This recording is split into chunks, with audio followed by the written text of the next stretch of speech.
Buenas, profe Mate por acá. Hoy vamos a seguir hablando un poco de la historia del folclore nacional argentino y en este capítulo vamos a hablar un poco del proceso de lo que es conocido como la generación del centenario y lo que entendemos como la restauración nacionalista.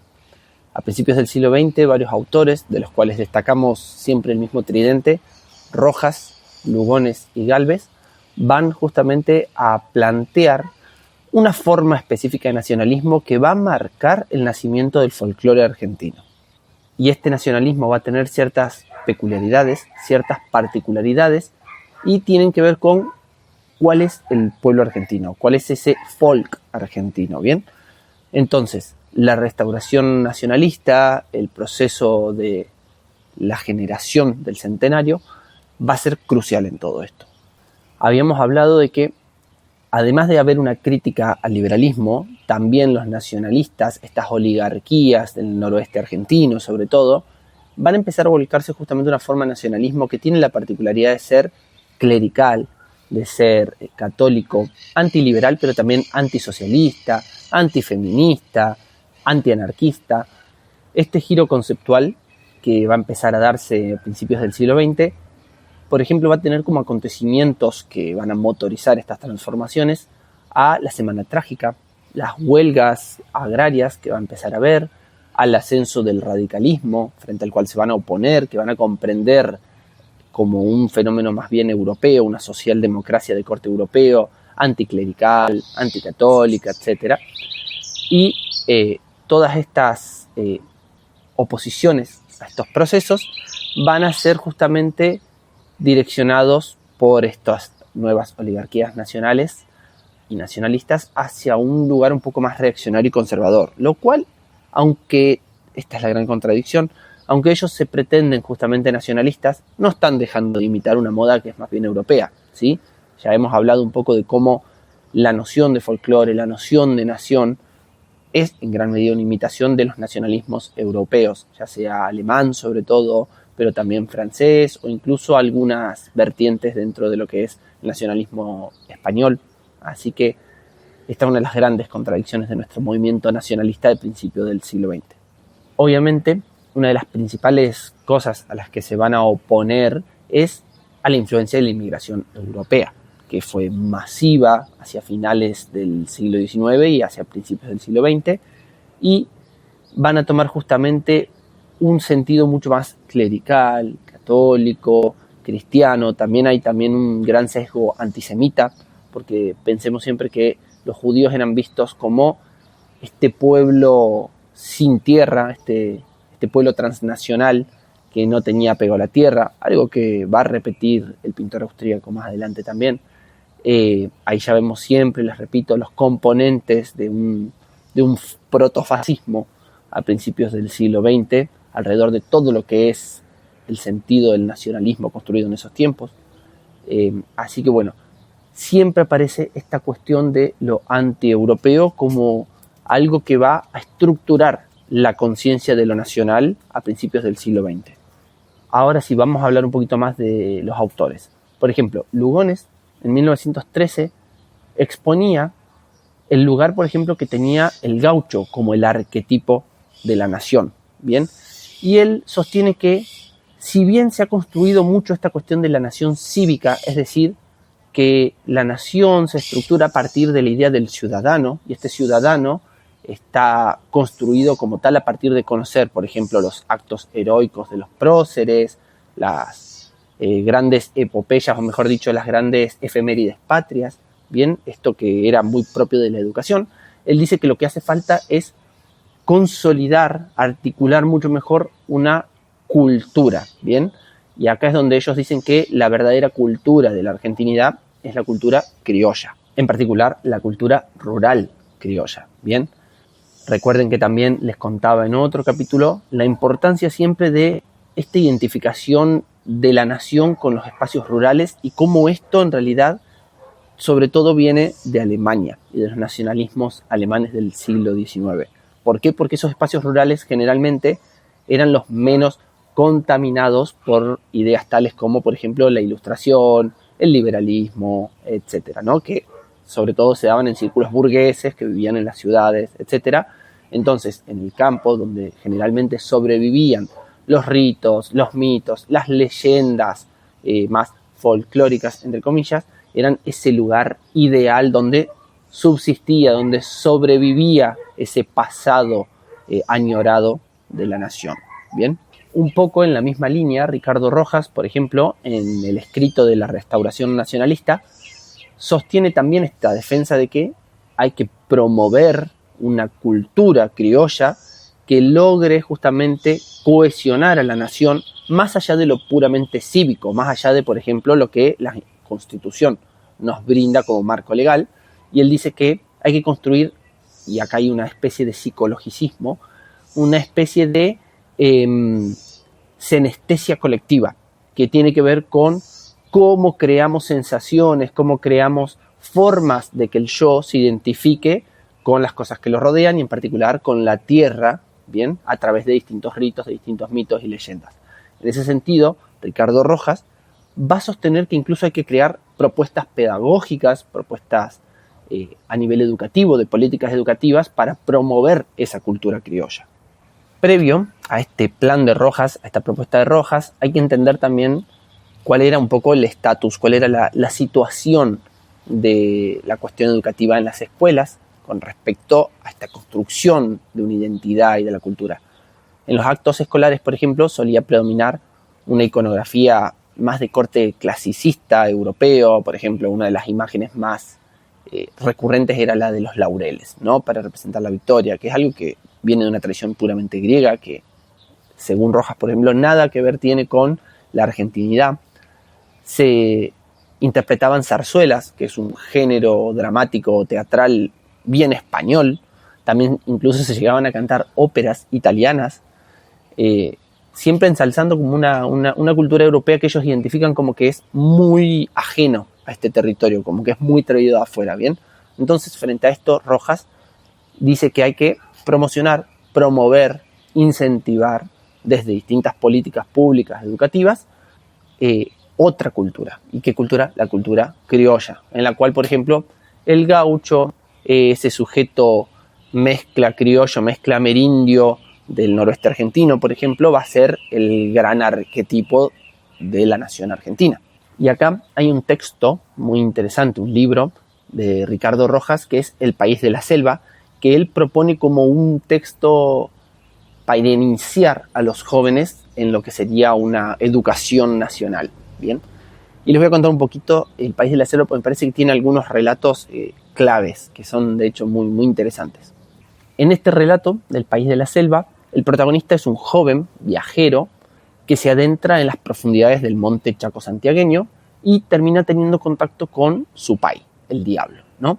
Pero resulta que este Supay no es el típico Supay amerindio, ni tampoco es el típico diablo luciferino de corte cristiano europeo, sino que tiene un poco de los dos, ¿bien? Este Supay organiza salamancas, aquelarres, donde a cambio del alma de poetas, de brujos y de escritores, él les entrega fama, fortuna, poder, etc. Y también es un poco un Supay que cuida del monte, bien, y que cuida de las criaturas del monte y que tiene esa picaresca traviesa, bien, muy propio del Supay amerindio. La cuestión es que en el relato del país de la selva, este Supay lo que le va a terminar mostrando a este joven viajero es que en realidad ese paisaje idealizado del monte Chaco santiagueño resulta que ahora es un terreno, un territorio de desolación, ¿bien? ¿Y por qué es un territorio desolado? Porque han pasado las compañías de la Forestal Company, por ejemplo, compañías europeas, capitalistas, con un liberalismo totalmente extractivista, que básicamente se cagaron en las formas de vida rurales de la verdadera nación argentina. Bien, entonces acá Ricardo Rojas le da tanto un giro ambientalista como un giro de corte nacionalista, antieuropeo y antiliberal a su relato. Bien, bueno, este tipo de relatos, este tipo de construcción de un nacionalismo es bien propio del comienzos del siglo XX y es bien propio de lo que comprendemos como la restauración nacionalista. O sea que lo que hay es una crítica también a este materialismo voraz, a esta pérdida de una espiritualidad que cuide tanto de los sujetos rurales, que ya no cuida del argentino y que tampoco cuida del territorio argentino, ¿bien? Entonces, es muy interesante el país de la selva.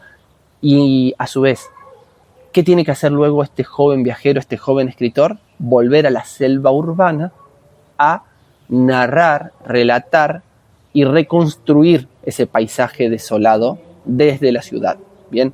Entonces acá también hay todo un sentido político y una idea de cómo construir esa nación y cómo reconstruir aquello que ellos consideran como perdido, ¿bien? Bueno, por otro lado, también es interesante mencionar por qué Ricardo Rojas, Gálvez también y Lugones también, pero sobre todo Rojas, que es el más icónico en este sentido, van a ser importantes.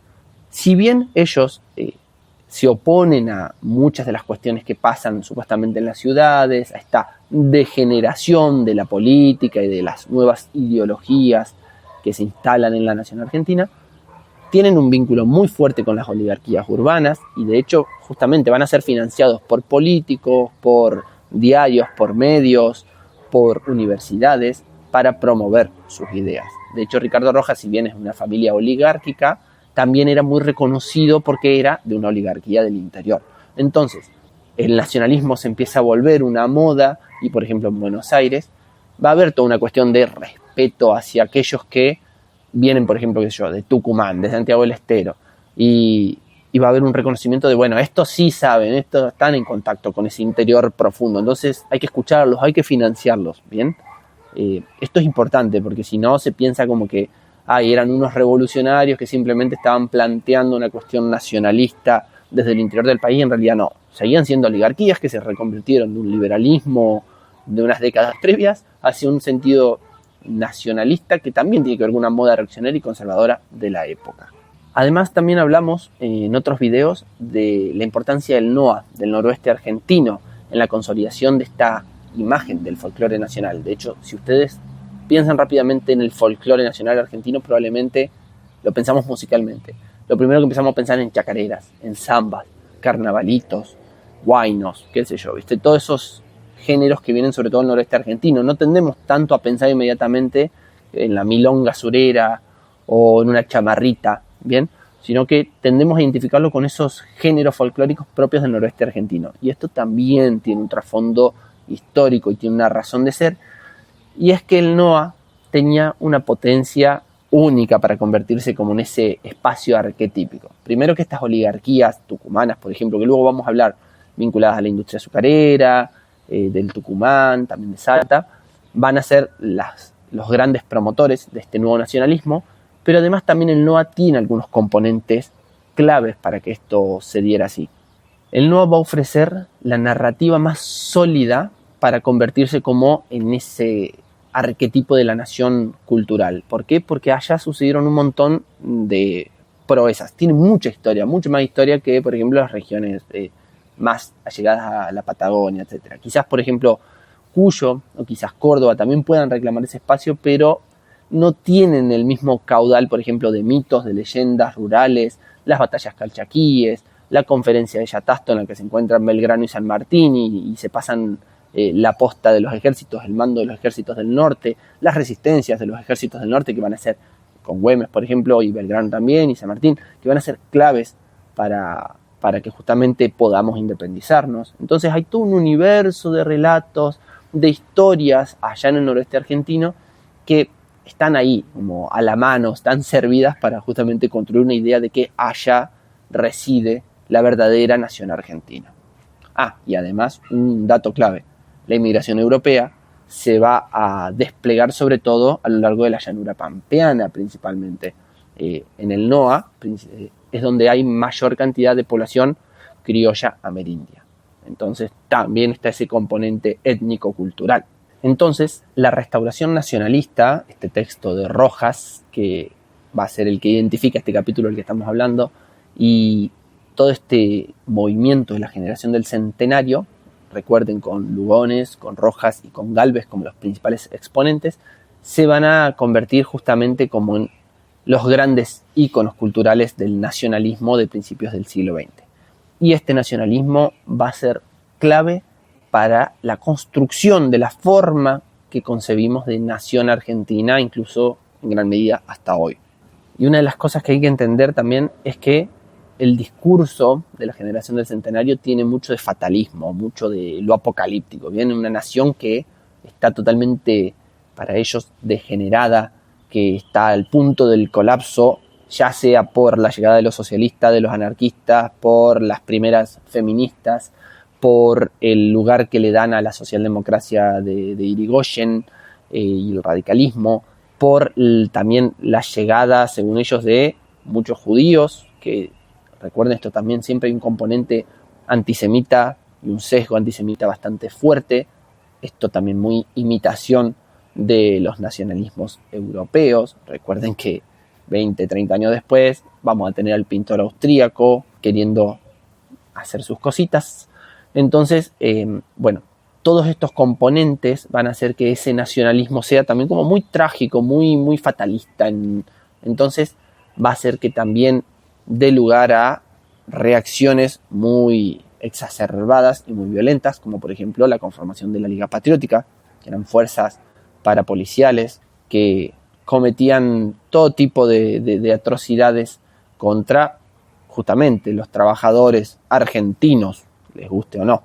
Pero bueno, como verán, todo esto es cuanto mínimo complejo, porque a la vez que hay una reivindicación de un pueblo criollo, un pueblo amerindio, bien, y la reivindicación de una supuesta argentinidad y de una nación puramente argentina, se sigue imitando también un nacionalismo que no deja de ser europeo. Entonces critican a los liberales, los socialistas, los anarquistas, etcétera, pero siguen imitando las formas de los nacionalismos europeos. Y esta creo que es una de las principales contradicciones que están ahí inscriptas en el nacimiento del folclore argentino, y que si no las comprendemos por ahí no terminamos nunca de comprender cómo puede el folclore argentino ser puramente conservador y reaccionario, y nos quedamos con esa imagen que nos llega al día de hoy de que por ahí hay una gran parte del movimiento folclórico que tiende a ser más de izquierdas, más peronista, más reivindicativo de otra idea de pueblo vinculada a los trabajadores, a los proletarios, etc. Bien, entonces hay que conocer y entender bien esas contradicciones para que podamos seguir avanzando y comprendiendo las dinámicas complejas de este movimiento folclórico argentino. Así que lo vamos a dejar por acá hoy, y en el siguiente capítulo vamos a hablar de la encuesta nacional de 1921, una encuesta en la que se intentó justamente recolectar un montón de información y de datos, de historias, de mitos, leyendas, conocimientos que estaban ahí, y que es la gran encuesta nacional. Bien, así que bueno, nos vemos en el siguiente capítulo. Mi nombre es Mateo Guzmán, profe Mate para los amigos, o Mate simplemente, y esto es un capítulo más de La Base Sónica. Saludos, y por favor no duden en suscribirse si les parece que este contenido es interesante, así que recomiéndenlo con quien le pueda interesar. Saludos.